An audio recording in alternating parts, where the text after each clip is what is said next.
Tuesday, August 1st, first day of the month. And welcome to video podcast number 32.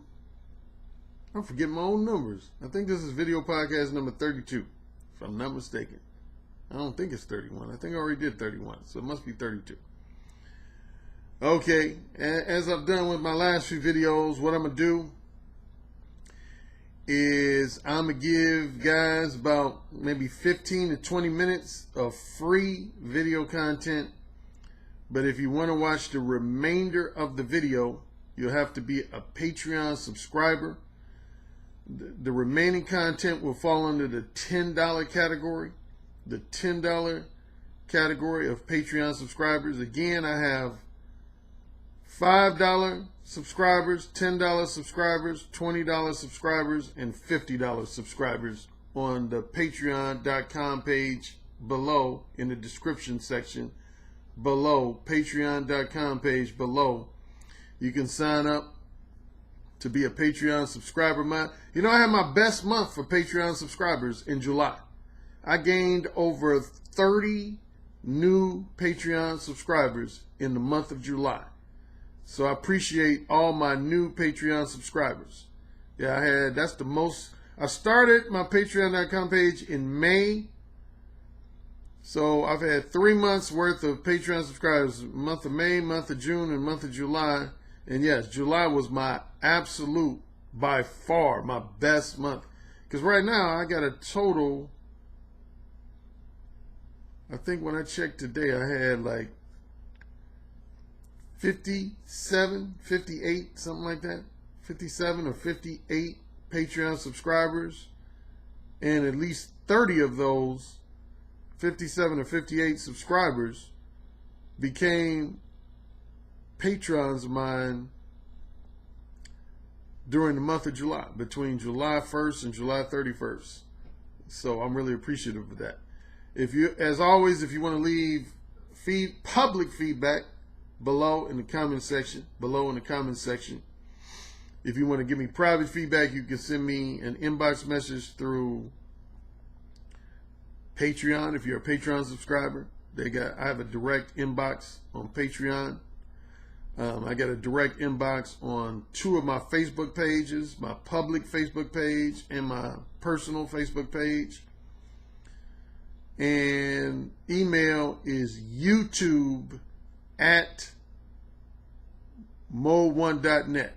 youtube@mode1.net. Wait a minute. No, I take that back. I had a couple people said they wrote me through YouTube and it came back. It came back to them as undeliverable. So let me give you another email for private YouTube feedback. It would be coaching at mode1.net. Coaching at mode1.net. That's MODEONE.net. So that would be if you want to give me private feedback on my video content. Okay, I'm going to be talking about a couple subjects today. Again, the first 15-20 minutes will be available to the general public. And the remainder of the video content, you'll have to be at least a $10 subscriber to my patreon.com page. So the first portion of this video I'm going to talk about that's going to be for free is, well, my general concept of today's video content is going to be about using a woman's ego against her. Using a woman's own ego against her. You know, one of the things people who study martial arts learn is how to use people's tendencies against them. And in many cases, their own weight and their own strength against them. And if you read my original Mode 1 book, there's a section where I talk about the concept of creating erotic tension with a woman. Creating erotic tension with a woman. And how do you do that? I basically say, in simple terms, the number one way you create erotic tension with a woman is you have to leave a woman's ego at least a wee bit agitated or frustrated. You can't leave a woman egotistically satiated. Can't do that. If you want to get a woman's pussy wet, if you want to seduce a woman, can't leave a woman's ego satiated. For young guys who don't know what that term means, satiated means the same thing as satisfied, full. Like if I gave you a whole bunch of food to the point where your stomach felt full, you felt like you couldn't eat anymore, that means your stomach is now satiated. It means it's full, it's completely satisfied.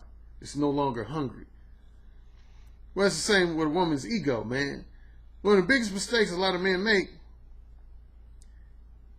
is they'll go out their way, intentionally, unintentionally, they'll flatter, for example, flattering a woman excessively.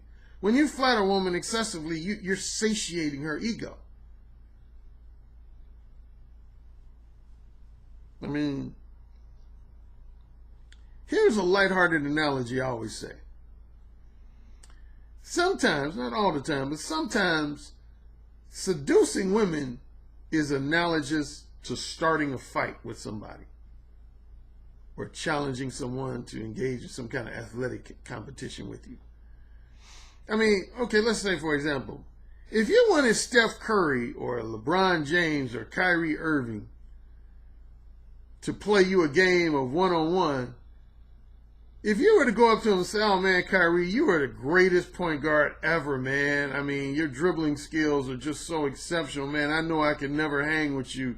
Oh my God, you're just like a god on the basketball court. Oh my God, I mean, your knowledge of the game is so exceptional. Oh my God, I don't think I can handle you. Hey, by the way, would you like to play a game of one-on-one with me? Do you think Kyrie Irving is going to be motivated to engage in a one-on-one, even if he got a lot of free time? Do you think he's going to be motivated to play a game with you? 99% chance, no. Why? Because you've already told him he can whip your ass. So what's his motivation? What's his motivation? It's like if you was in a bar and you wanted to start a fight with some guy who looked like a bully, and you went up to that bully and said, hey, man, you're a big dude, man. You like got muscles on top of muscles. Man, I bet you could kick anybody's ass in this bar. Wow. I bet you are just, man, you could just beat any guy to a pulp. Hey, by the way, want to go a few rounds with me? What would be that bully's motivation to fight you and you've just satiated his ego like that? Of course, if you want to start a fight with somebody, the first thing you do is start talking trash to them. Man, you ain't shit. Look at you. You look like a little punk, man. You ain't shit. I'll whoop your ass in 60 seconds or less. You ain't shit. Now, if you talk trash to somebody who's egotistically sensitive, obviously you're going to affect their ego.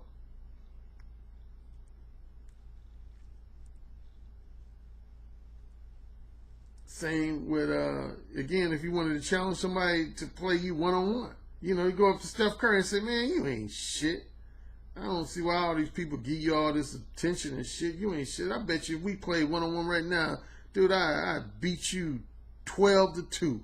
You wouldn't be able to hang me. You wouldn't be able to stop me from going in the paint on you, man. I'd knock you over in the paint. You ain't nothing, you skinny rascal. I don't care if you are a two-time MVP, man. I'd dust you if we play one-on-one. You know Steph Curry would be affected on some level. He'd be like, who is this dude talking shit to me? And I'm Steph Curry, the two-time NBA MVP and the one-time unanimous MVP. Who's this person talking shit to me? Dude, women are the same way. Women are the same way. Whether you consciously realize it or not, women are the same way. If you approach a woman and you say, "Oh my God, you're so beautiful, golly, you're so sexy, oh my God. Oh my God, you're so drop dead gorgeous. Oh my God, I've never seen a woman as beautiful as you. Oh my God, I drink your bath water. I do anything. I take you to the greatest restaurant in the world. I buy you any materialistic gift possible. Oh my God, you're so awesome. Oh my God." Okay, now, do you think any of those compliments got that woman's pussy wet?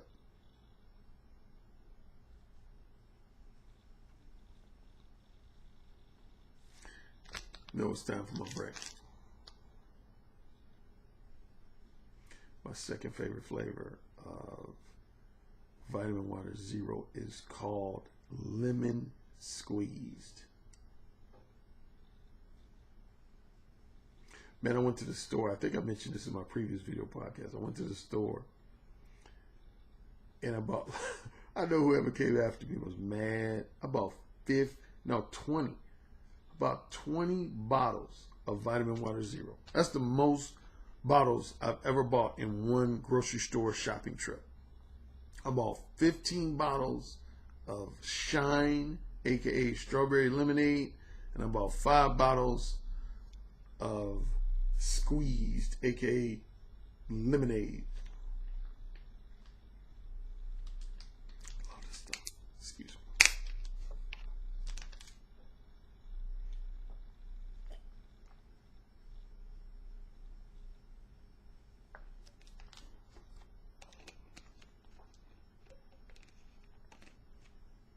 You know, I've had some of my listeners encourage me to write vitamin water and ask for an endorsement.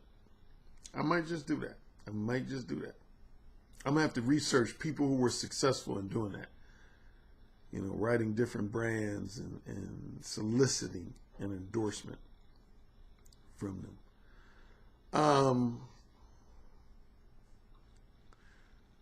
Okay, I'm gonna return to that subject in my Patreon exclusive video content, but I'm gonna go on somewhat of a side note here, and I'm gonna talk about.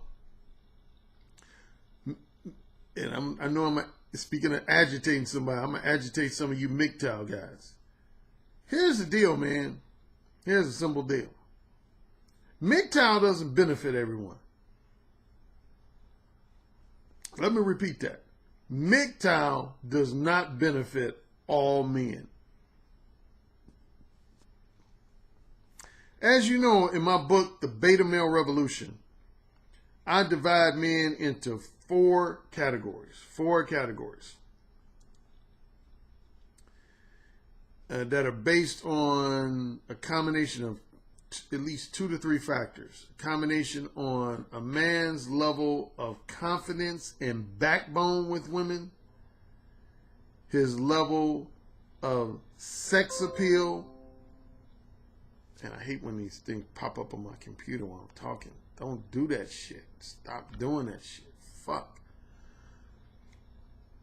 Confidence and backbone.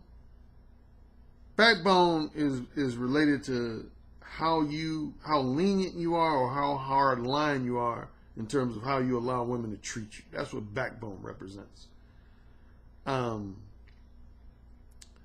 Your overall level of sex appeal. And third, whether or not you have to promise women long-term monogamy and or spend money on women in order to get them to agree to have sex with you. Those are the 3 main factors that determine my 4 categories. So most of you who've read the book or listened to the audiobook know my 4 categories. But for those who haven't read that book yet, and you should get it right now after this video podcast, The Beta Male Revolution. Total alpha males. Alpha males with a few beta traits and tendencies. Beta males with a few alpha traits and tendencies, and total beta males.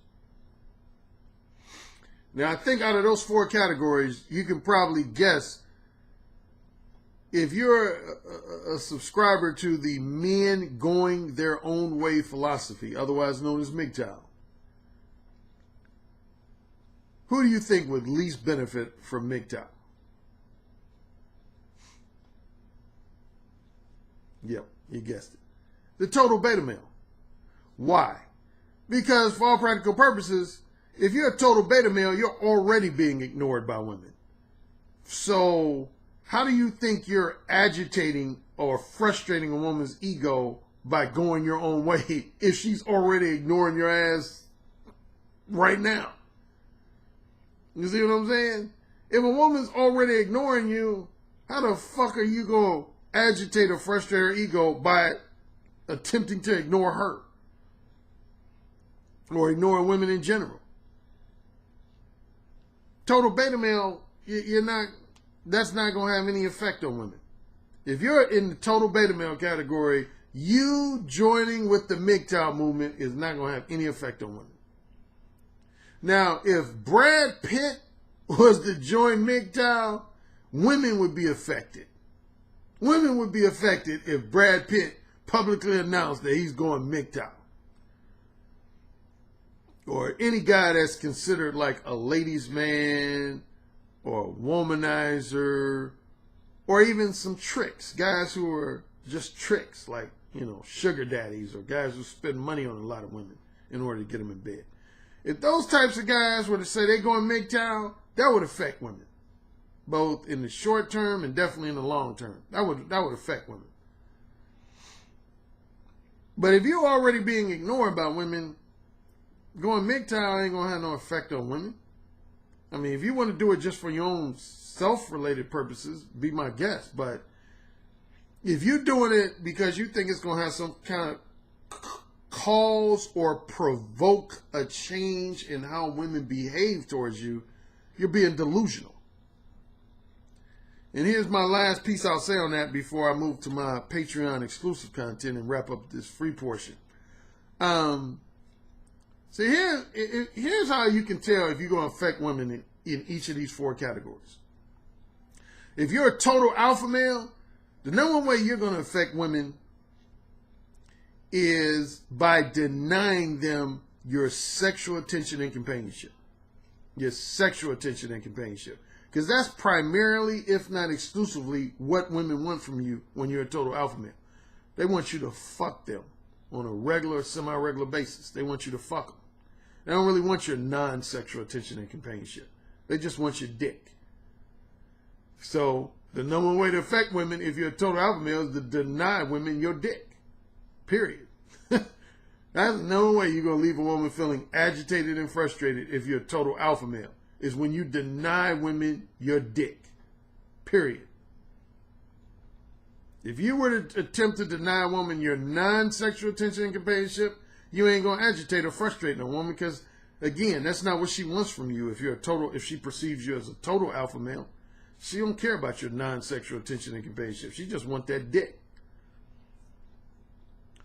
If you're an alpha male with a few beta traits and tendencies, your number one leverage with women is monogamous sexual attention and companionship. Not just sexual attention and companionship, but more specifically, long-term monogamous sexual attention and companionship. So when you deny a woman the opportunity to get you to provide her with long-term monogamous dick, you're going to agitate her and frustrate her. Like if you're an alpha male with beta traits and you were to deny a woman short-term non-monogamous dick, she ain't gonna give a fuck. She ain't gonna give a fuck. But if you deny her long-term monogamous dick, she's gonna be affected. She's gonna be frustrated. So that's your number one point of leverage. So again, total alpha males is just denying a woman dick, period, whether it's short-term, long-term, monogamous, or non-monogamous, just dick, period. Alpha male with beta traits is denying a woman long-term dick and or monogamous dick. Long-term dick and or monogamous dick. Beta male with alpha traits. Your number one leverage is a combination of your non-sexual attention and companionship and your financial generosity. Combination of your non-sexual attention and companionship and your financial generosity. So if you deny a woman those two things, you're going to leave a woman feeling agitated and frustrated. So if you've been a trick, again, like a sugar daddy type, a guy who spends a lot of wines and dines women, always offering women money in exchange for their romantic and sexual companionship, if you were to stop doing that for the next 6 months, the next year, the next 2 years, the women who want those things from you would be affected by that. They would be agitated and frustrated. Or at minimum, if you just denied them your non-sexual attention and companionship. I have a premium video called No Free Attention. You need to watch that. If you're a Patreon subscriber, No Free Attention. It centers on that concept. Denying women your non-sexual attention and companionship. Total beta male, I hate to tell you this. you don't really have any leverage with women if you're a total beta male. Because for the most part, women don't want shit from you. They definitely don't want your sexual attention and companionship at all. Like, at all. And for the most part, they don't really want your non-sexual attention and companionship. I mean, if they're bored and lonely, they might want it to some degree. You know, they use you as an ego boost because they know you're going to compliment them. They know you're going to be an emotionally empathetic listening ear to their problems and shit. But generally, if you're in a total beta male category, women could care less if you ignore them for a number of weeks, months, or years. They just could give a fuck.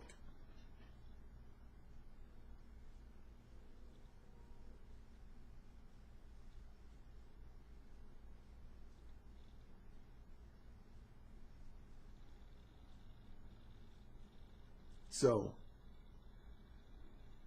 I heard the outside noise. That's why I was pausing like that. I was like, fuck was that? So anyway, this concludes the free portion, the general public portion of video podcast number 32. I hope this is number 32. I don't think it's number 31. I think I did 31 already. Got to be 32. Yeah. See, I'm getting old, man. I'm 54. I'm starting to lose my memory. That's why I bought Alexa. Remember when I had Alexa talking? Alexa reminds me of shit that I'm likely to forget. Anyway, the hashtag for this is no satiated egos for women. No satiated egos for women. Hashtag NO, no, satiated, SATIATED.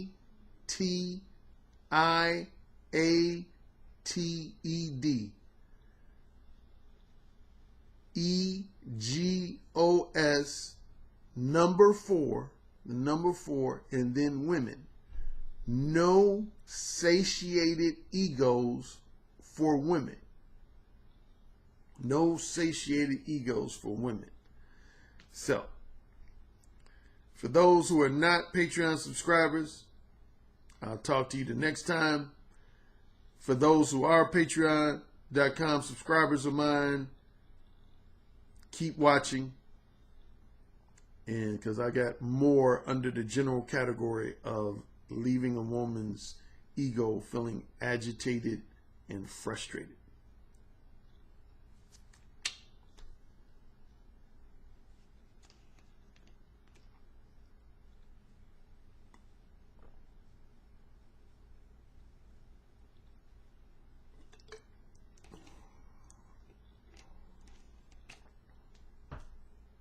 Okay. Welcome, my Patreon.com subscribers, particularly my $10 tier Patreon.com subscribers. This is exclusive content for you. And what I'm going to discuss with you in this video podcast number 32 is how you got to challenge a woman's ego. You got to agitate a woman. You got to frustrate a woman to one degree or another. As I just mentioned in the free content portion, you can't satiate women's egos, man. Like, I'm actually give some credit to a pickup artist that I'm not the biggest fan of, but he has one concept that I'm actually at least partially a fan of and would somewhat co-sign with. And that's Eric von Markovic, otherwise known as Mystery Method. One of his concepts was called negging. Negging. Negging. And what negging represented is when you give a woman a lighthearted criticism or lighthearted insult. Like, an example of negging would be going up to a woman and saying, wow, you got some beautiful blonde hair.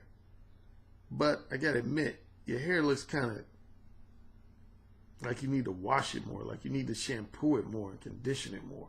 How often do you shampoo and condition your hair? I think you need to, increase how much you wash your hair. See what you did? That's what I call accomplicism.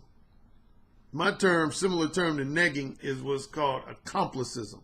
Accomplicism is when you give a woman a simultaneous compliment and criticism at the same time.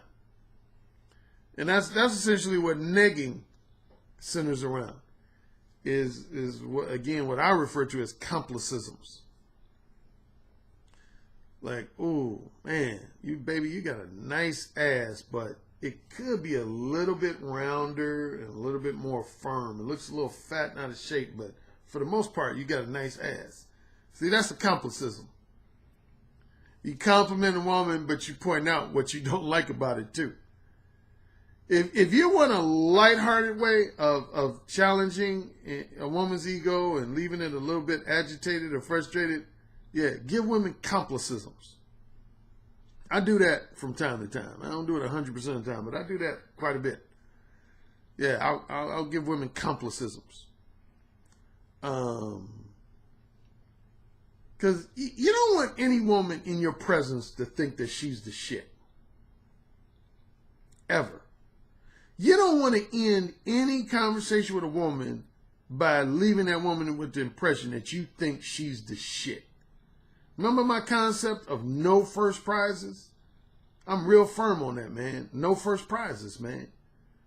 And what, again, to remind you what that means is that attitude and philosophy is that you never want any woman to be under the impression that she's a candidate to be your number one designated sexual companion, or worse, your only sexual companion.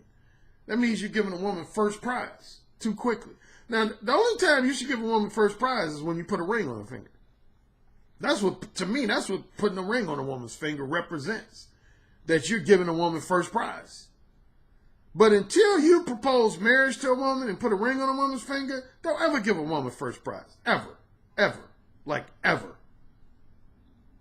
I don't care how lonely and romantically and sexually desperate you are feeling, don't ever give a woman first prize again until you reach that moment when you're ready to put a ring on a woman's finger. That's the only moment that should represent that you're giving a woman first prize, is when you propose marriage to a woman and you put a ring on that woman's finger. And truthfully, if you want me to keep shit extra real, I would argue that even after you propose marriage to a woman and even after you get married to a woman, you should always give her the subtle impression that if you want to, you still got other women you can fuck.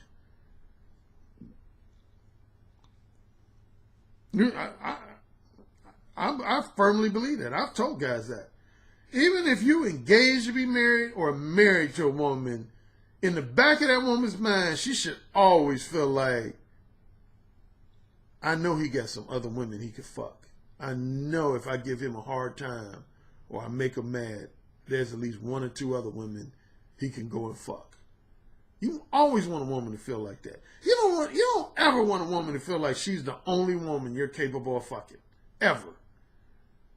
Unless you just go, a woman's cuckold, or your woman's confirmed beta male bitch boy. Seriously.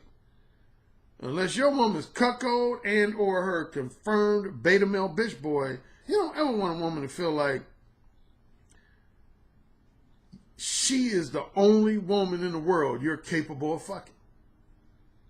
Like, anytime I'm in a serious relationship, I always let women know that there's other women that I either am fucking, or at minimum that there's other women I can fuck if I want to. I always let women know that. Always. Always. Anytime I've had like a long-term, serious girlfriend,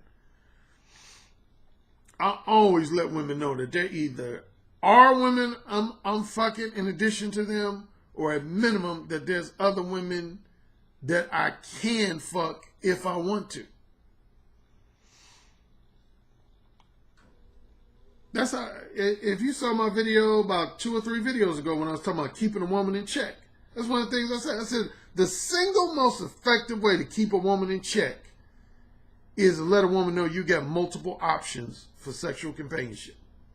That's the number one way to keep a woman in check.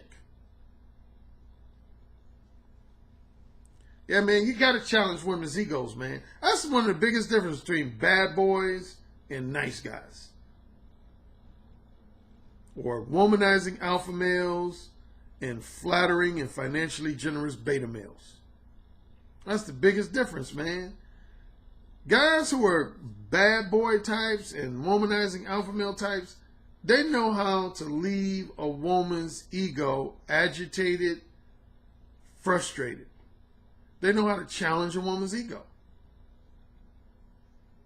I already gave you one tip, is to offer a woman lighthearted I'll tell you 2 things, and I want to say I mentioned this in at least one previous video podcast before. I'll tell you 2 things that definitely will agitate and to some degree frustrate a woman's ego.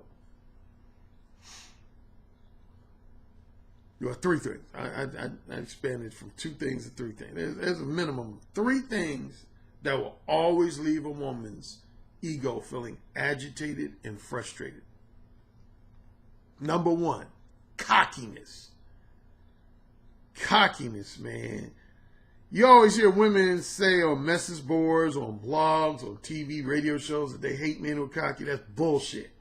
Well, it's half bullshit. There's half of women's mind that hates a man who's cocky. But here's what you got to understand about women. There's some behavior that they totally like. There's some behavior that they totally dislike. And then there's some behavior that women simultaneously like and dislike. That's one thing you got to remember about women. I would say the same thing about men. There's a lot of behavior about aspects of women's behavior that I would say fall in the same category for most men. There's some women's behavior we like. There's some aspects of women's behavior we totally dislike. And then there's some aspects of women's behavior that we simultaneously like and dislike. That means it frustrates us, it agitates us. And I would say with women, one category of behavior that falls in, one aspect of men's behavior that falls in the category of something that women simultaneously hate, but it intrigues them and turns them on, is cockiness. Cockiness. When you cocky with women, man, that's one of my number one psychological secret weapons with women. I'm very cocky with women. Like, I never talk to women with an attitude like, please let me fuck you. Please, I'll do anything to fuck you. I'll take you out to whatever restaurant you want. I'll buy you any materialistic gift you want. Please, just give me one opportunity to fuck you. Please, God, just give me one. I would never, if you had a gun to my head, I would never approach no woman with that big and thirsty ass attitude. Ever. When I approach women and talk to women, my underlying attitude towards women is, I know you want me to fuck you. I know you want me to fuck you. Sometimes I actually say that to women, and other times I don't actually say that, but that's my underlying attitude, is I know you want me to fuck you. That's the attitude you got to have towards women, man. You got to have an attitude that's cocky. Cockiness frustrates women. Trust me when I say this. I've had women admit this to me, so that's why I know for a fact. Women, they get agitated and frustrated when you're cocky. Now, some guys might quickly say, oh, no, you got to be really, really, really good looking to get away with being cocky. No, not only would I say that's not true, but I would actually say just the opposite. Yes, I would say just the opposite. Here's what I would say, and this is going to blow some of you guys' minds. I would actually say the less you are a woman's type, the less you are a woman's type, the more effective it is for you to be cocky. Think about yourself, for example. Let's say this really beautiful, gorgeous, sexy woman approached you and she said, I know you want to fuck me. I know you want to fuck me. That wouldn't agitate or frustrate your ego, because you would expect a really beautiful, drop-dead, gorgeous woman to have that attitude, wouldn't you? So that wouldn't throw you for a loop, because you would be like, shit, that woman's a 9 or a 10 on the scale from 1 to 10. So I would expect her to have an attitude. Now let's say a woman is a 4, a 5, or a 6, and she approached you and said, I know you want this pussy. I know you want to fuck me. That's going to trip you out. I would dare you to disagree with me. That's going to trip you out. If a woman's a 4, 5, or 6 on your personal scale of 1 to 10, and she approached you with that cocky attitude, like, I know you want some of this pussy. I know you can't wait to get your dick in this pussy.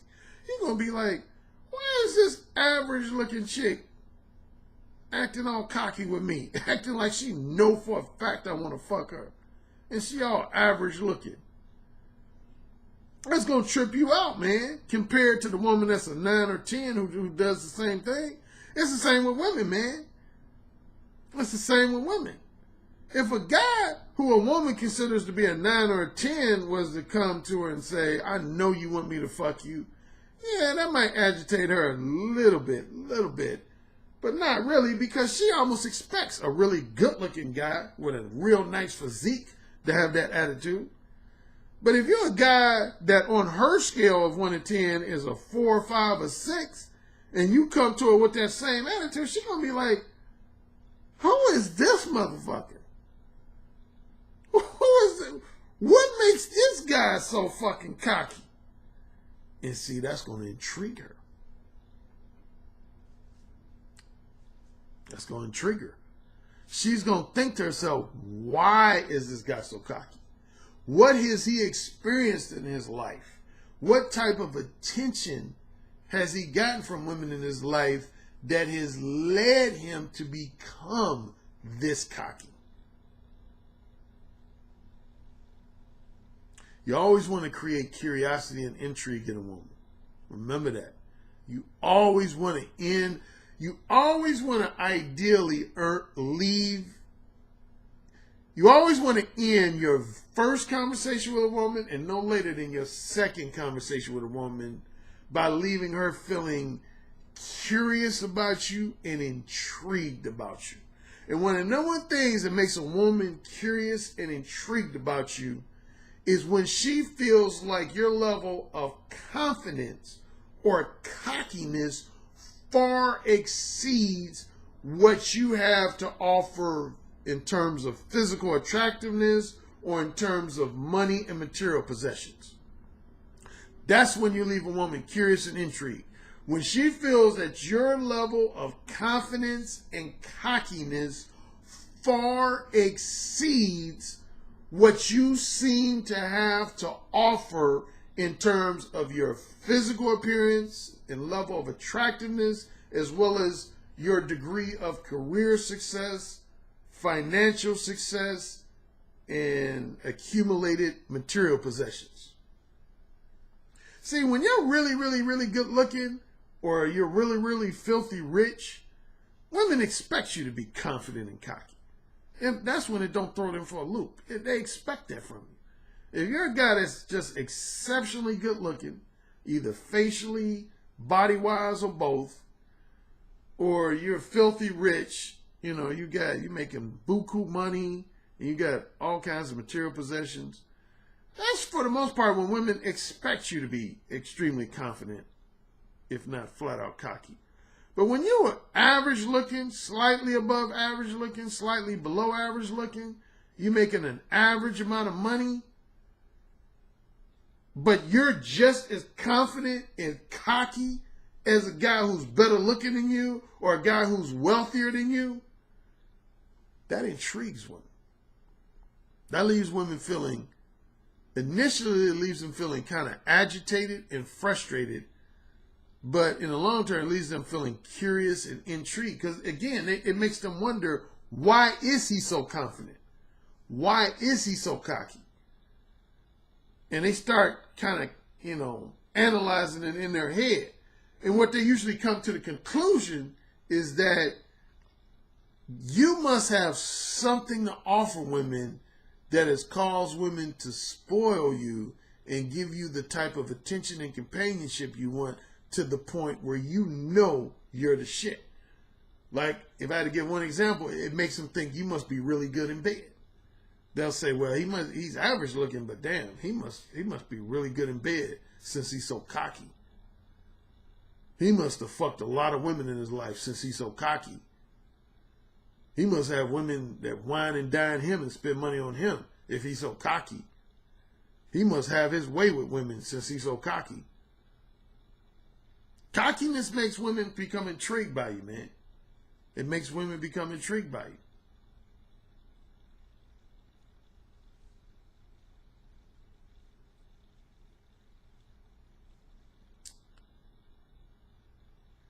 Okay, so I start off with confidence / cockiness. The second factor is that leaves women feeling curious and intrigued about you: erotic dominance. Erotic dominance. As most of you know, I'm a BDSM dominant. Not only do women allow me to sexually dominate them, but a lot of women pay me money. Women pay me money to dominate them, usually over the phone, in some cases both in person and over the phone. Yeah, I have women who actually pay me to dominate them. Here's what you guys need to understand about a lot of women, man. Remember how I talk about I don't do a lot of whining and complaining and bitching about women? You want to know why I don't, among other reasons? It's because I know that most women put on a facade for the general public. See, I've alluded to this, I think, in previous video podcasts, but if it didn't come clear to you, I'm going to break it down in this premium video podcast. There's a lot of women out here that will pretend to be some sort of alpha female, to pretend to be tough as nails. They will pretend to have this really hard exterior. In simple terms, they will pretend to be a straight up bitch towards men. But deep down, a lot of these women are what I call closet submissives. And to take it even a step further, some women are closet masochists. Closet submissives and closet masochists. Now, some of you guys might say masochist, Alan. I know what a submissive is, but what's a masochist? In the BDSM world, there's a few types of sexual personalities. The most commonly known is a dominant sexual personality and a obedient and submissive sexual personality. That can apply to both men and women. Again, I'm what's known as a BDSM sexual dominant. That means I like to be the dominant sexual partner no less than 99% of the time when I deal with women. A BDSM obedient submissive is a man or a woman who likes to be submissive, obedient and submissive to their partner no less than 99% of the time. And then you have some people who are in between. Those are known as a switch or a flexible. A switch would be a man or woman who has at least one sex partner that they're always dominant with and at least one other sex partner they're always submissive to. That means you're a switch. If you get one of each, one sex partner of the opposite sex that you're always dominant with and at least one other sex partner that you're always obedient and submissive to, that means you're a switch. A flexible or versatile is when you go back and forth with the same partner or same spouse. So if you're married, say you're married and 3/4 of the time you erotically dominate your wife, but 1/4 of the time you allow her to erotically dominate you, that would make you a flexible or a versatile.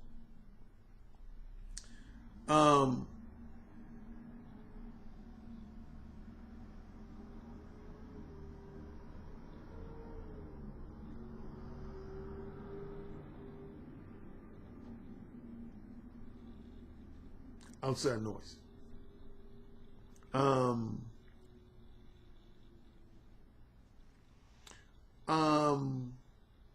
Yeah, so there's, at the most basic level, there's the dominants and the submissives. Some dominants are men. I'd say most dominants are men, but you got some women who are dominants. You got your obedient submissives. Most of those are women, but you got some men who like to be obedient and submissive to women. That's why you have women who are dominatrix. Now, a step or two beyond dominants and submissives is what's known as a sadist and a masochist. A sadist and a masochist.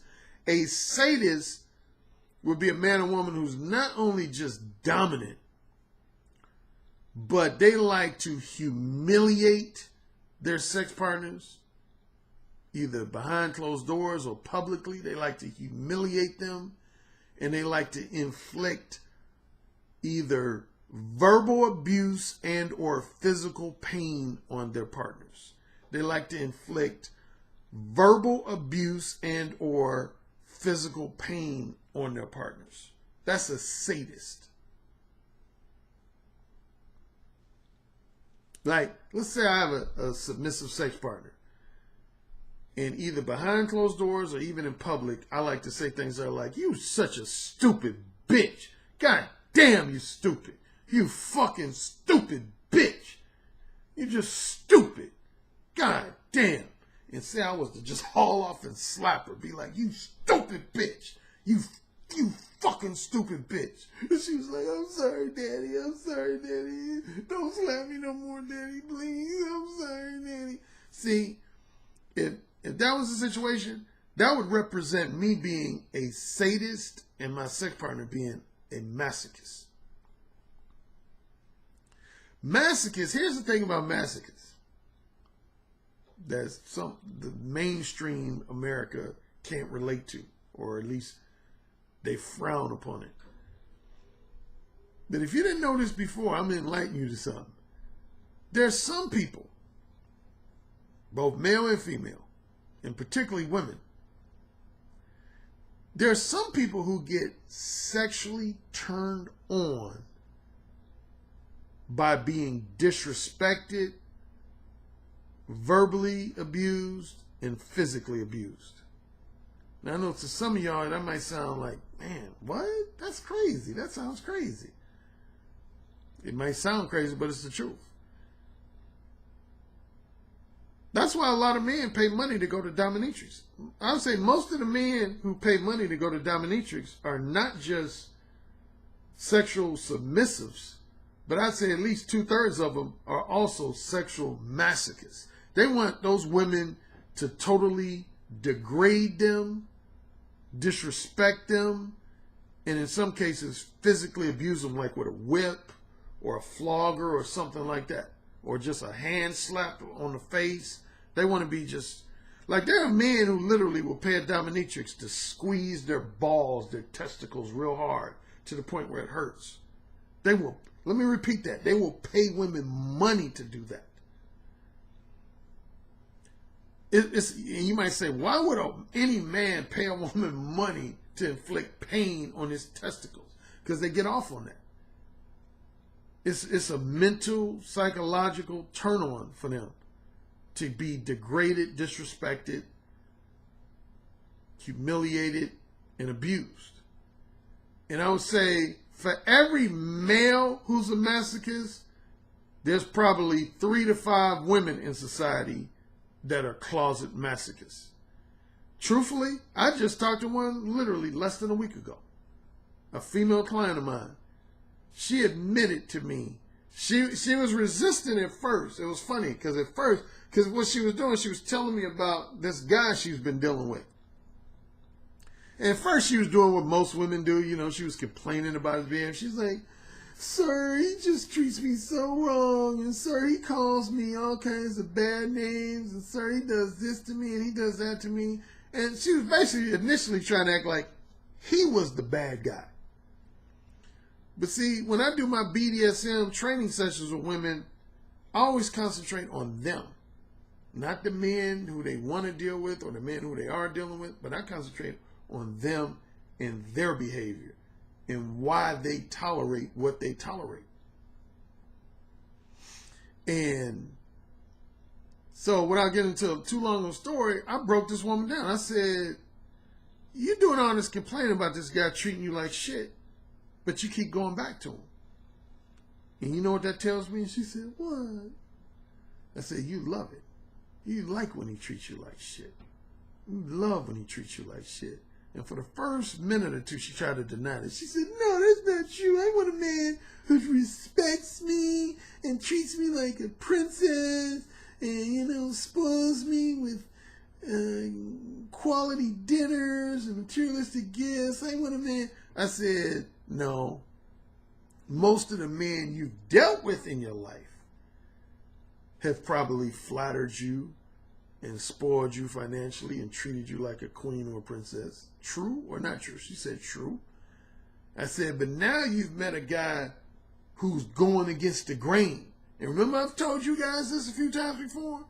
I said, I think it was in one of my premium videos. I don't think it was in one of my non-premium videos, but in one of my premium videos, I said, when you deal with a lot of women, you got to go against the grain. You got to go against the grain of all the other men she's dealt with. If all the other men she's dealt with have been excessively flattering, then you got to not be excessively flattering. If all the other men that woman has dealt with have been financially generous, you got to not be financially generous. You got to go against the grain. And for this woman who was my client, she ended up admitting this guy she's dealing with right now is the first guy she's ever ran across. Because she's a really good-looking woman. I've seen pictures of her. I haven't met her in person, but I've seen pictures of her. She's a really, really attractive woman. I would say on most guys' scale of 1 to 10, she's no less than an 8.5, if not a 9. And so she's used to guys playing up to her. But this guy she's dealing with right now, he treats her like shit. He treats her like she's like a 2-bit hoe off the streets. And her conscious mind, remember I was talking about in this video podcast, I said there's some behavior that men can exhibit that women totally like. Some behavior men can exhibit that women totally dislike. And then right in the middle is that behavior a man can exhibit that women simultaneously like and dislike. This is this client's situation. I would say on a conscious level, when it comes to her intellectual, logical, rational mind, she hates this guy's behavior. She hates the fact that this guy treats her like shit. But on a subconscious level and a purely sexual level, it turns her on. And she ended up admitting it. When I pressed on it, when I started really getting intense with it, pressing on it, she ended up admitting it. She said, yes, sir, I admit it turns me on. I said, say, I love it when he treats me like shit. She said, I love it when he treats me like shit. I said, say it again. She said, I love it when he treats me like shit. I love it when he calls me a cunt and a no good, stupid bitch. I love it. It gets my pussy so wet when he calls me a cunt and a no good, stupid bitch. It turns me on because no man has ever called me that before. He's the first man to ever say that stuff to me. Yeah, dude. She ended up admitting it, man. Again, on a conscious level, she didn't like it. The rational part of her mind didn't like it. Actually, the rational part of her mind hated it. But on a subconscious level,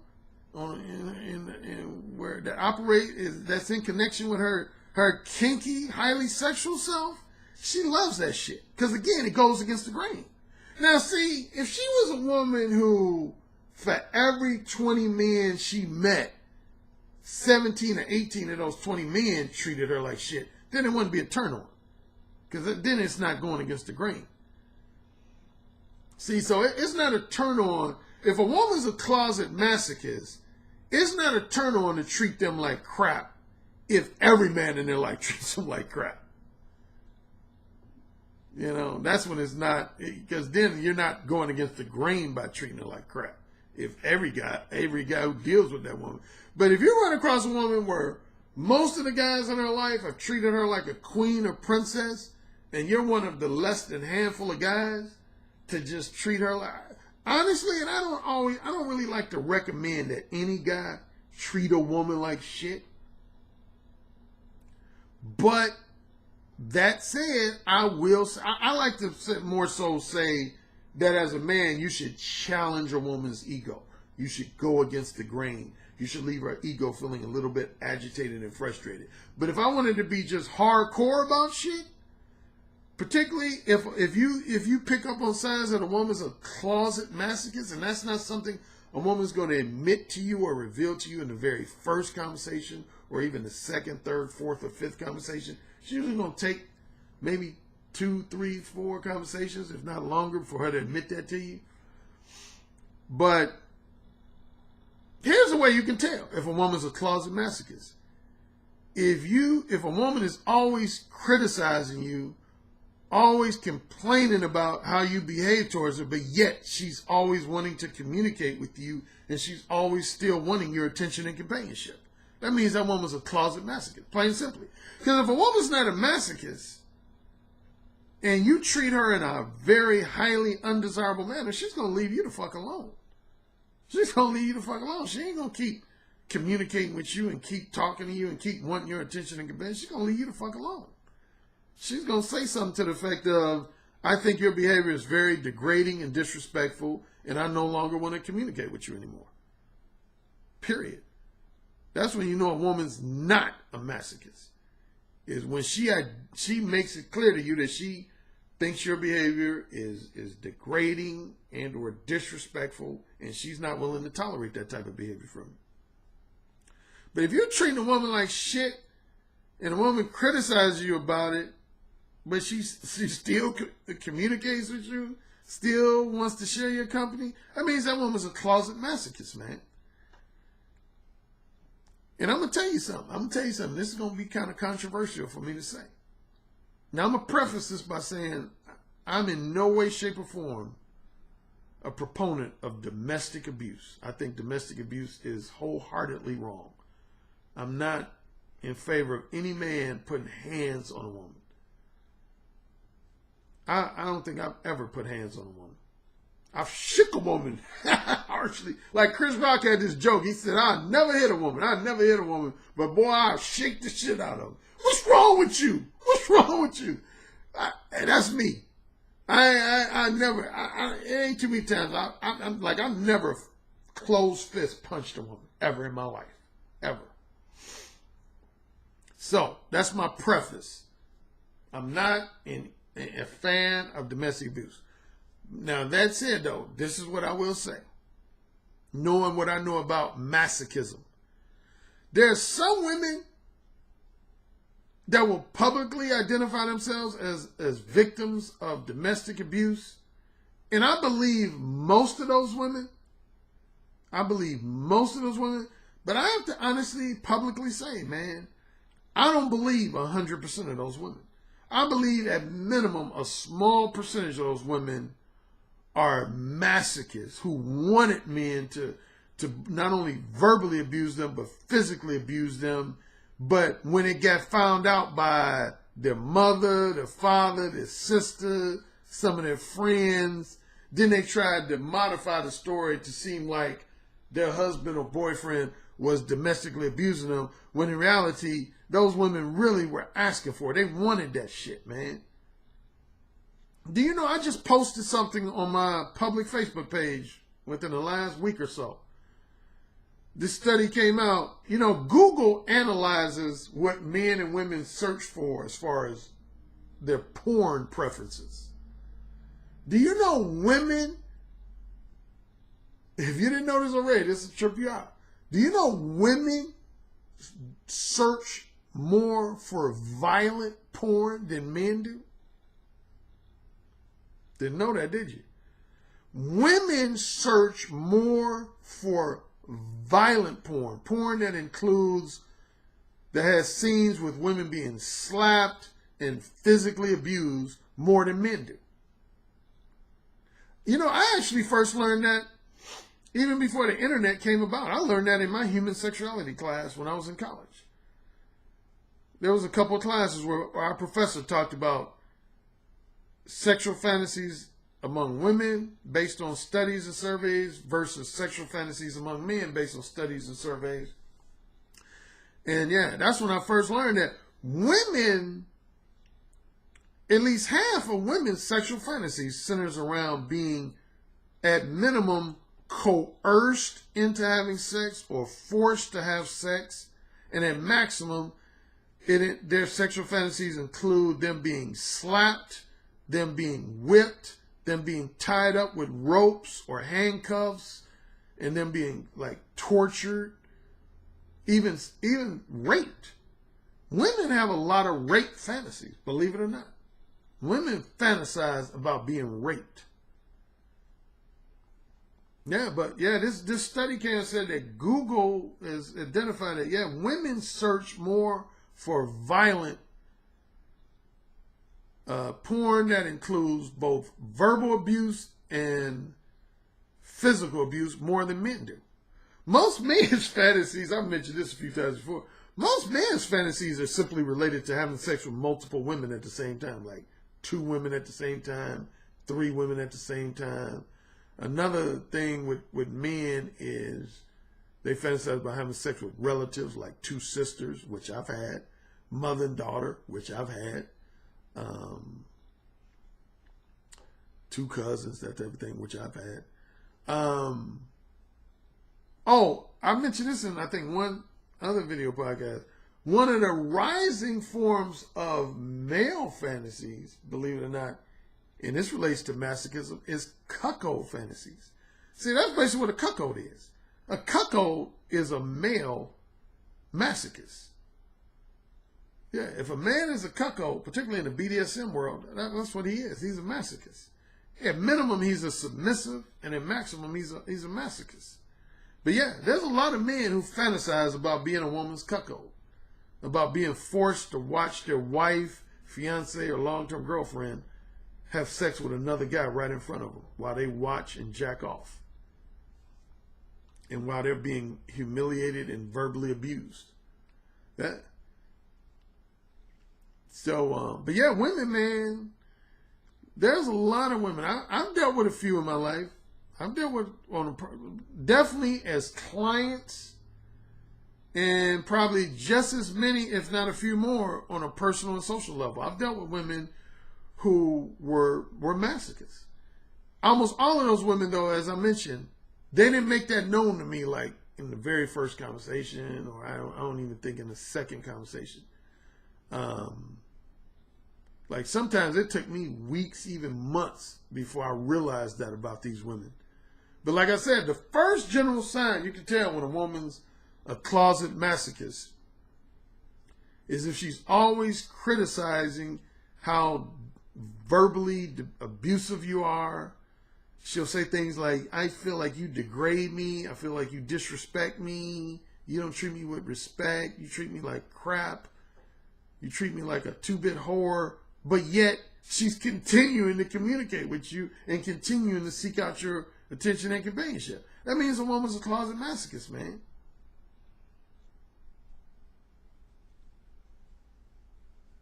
So again, my recommendation would be never meet a woman and just start off trying to treat her like complete crap or treat her like shit. I would never. I rarely, if ever, encourage any man to do that.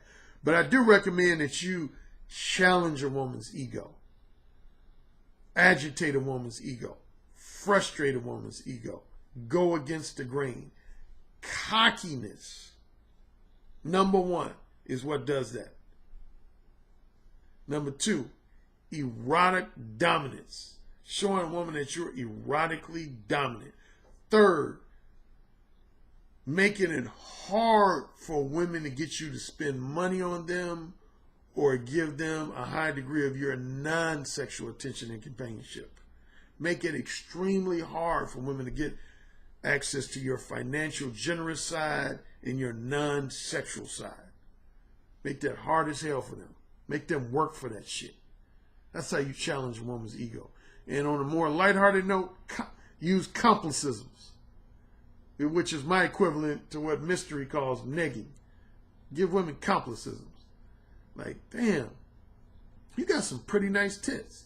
Now, my last 3 ex-girlfriends all had bigger tits than you. They were bigger, rounded, perkier than yours. But yours are pretty decent. Yours are nice. See, that's a complicism. That's a complicism. So, think about everything I've said. Marinate on it. Apply it to your interactions with women. And let me know your results through email. coaching@mo1. Hashtag challenge women's egos. Hashtag challenge women's egos. And you can drop off the apostrophe in women's. So WOMENS as opposed to apostrophe S. Challenge women's egos. Mo1, baby. Again, I appreciate all of you all for being Patreon subscribers of mine, and particularly $10 level Patreon subscribers of mine. And it is my desire to continue to provide you with great, useful content. Take care. Until next time. Yes, sir. Say it again. Yes, sir. Who's the king? Alan, you're the king. Say it again. Alan, you're the king. You're dominating me. Say it again. Alan, you're dominating me right now. Mode 1. Mode 1. Daddy, can I go, please? You're the king. Say it again. Oh, you're the fucking king. Yes. Yes. Yes. You're the king, Alan. AKA the king of verbal seduction. You know, it's the tone of your voice, how seductive your intonations are, the vibrations that you could just reach out over the phone lines and stroke a woman's breast just by the sound of your voice, how you could make her pussy so wet just by the sound of your voice. That's actually very hot. So you said my show was what? I said your show is powerful. Oh, say it again. Your show is powerful. I bet the king would fuck me really good. Oh, yeah. Who's the king? Alan Roger Currie. Oh, yeah. Who's the king? Alan Roger Currie. The king. The king. The king.